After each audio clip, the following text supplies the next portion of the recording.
Comme nous nous éloignions du bureau de tabac, mon ami fit un soigneux triage de sa monnaie.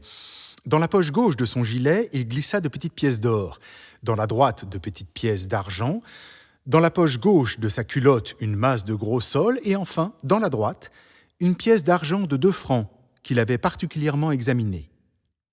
Singulière et minutieuse répartition, me dis-je en moi-même. Nous fîmes la rencontre d'un pauvre qui nous tendit sa casquette en tremblant. Je ne connais rien de plus inquiétant que l'éloquence muette de ces yeux suppliants qui contiennent à la fois, pour l'homme sensible qui sait y lire, tant d'humilité, tant de reproches. Il y trouve quelque chose approchant cette profondeur de sentiment compliqué dans les yeux larmoyants des chiens qu'on fouette. L'offrande de mon ami fut beaucoup plus considérable que la mienne, et je lui dis « Vous avez raison. Après le plaisir d'être étonné, il n'en est pas de plus grand que celui de causer une surprise. » C'était la pièce fausse, me répondit-il tranquillement, comme pour se justifier de sa prodigalité. Mais dans mon misérable cerveau, toujours occupé à chercher midi à 14 heures, de quelle fatigante faculté la nature m'a fait cadeau, entra soudainement cette idée qu'une pareille conduite de la part de mon ami n'était excusable que par le désir de créer un événement dans la vie de ce pauvre diable, peut-être même de connaître les conséquences diverses, funestes ou autres, que peut engendrer une pièce fausse dans la main d'un mendiant. Ne pouvait-elle pas se multiplier en pièces vraies?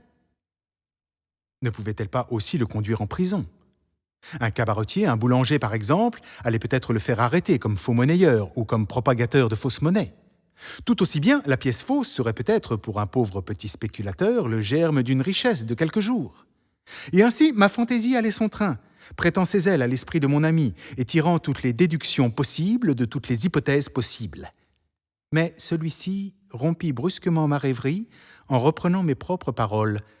« Oui, vous avez raison. Il n'est pas de plaisir plus doux que de surprendre un homme en lui donnant plus qu'il n'espère. » Je le regardai dans le blanc des yeux,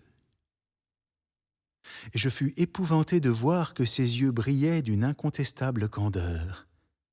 Je vis alors clairement qu'il avait voulu faire à la fois la charité et une bonne affaire, gagner 40 sols et le cœur de Dieu, emporter le paradis économiquement, enfin attraper gratis un brevet d'homme charitable.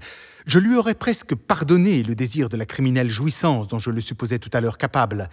J'aurais trouvé curieux, singulier, qu'elle s'amusât à compromettre les pauvres.